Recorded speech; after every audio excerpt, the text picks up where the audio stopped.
cehennem ateşinden koruyun diyor Cenab-ı Hak. Onun için oruç, teravih, hiç mukavemelerimiz Kur'an-ı Kerim'de bu ayda lütfen Kur'an-ı Kerimlerinizi alın. Camilerde hocalarımızla beraber okuyun.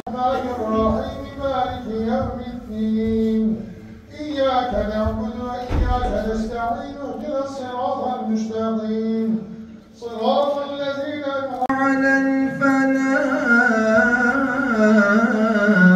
قد قامت الصلاة قد قامت الصلاة الله أكبر. Müminler yarınki oruca niyet etmeyi unutmayalım inşallah.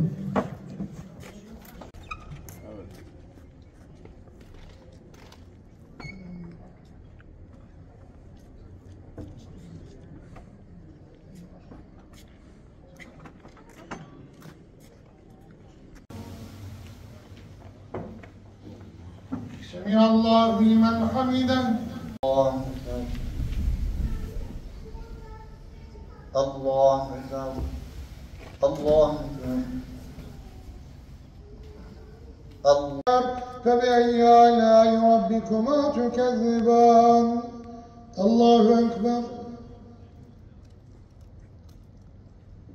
سمع الله لمن حمده الله أكبر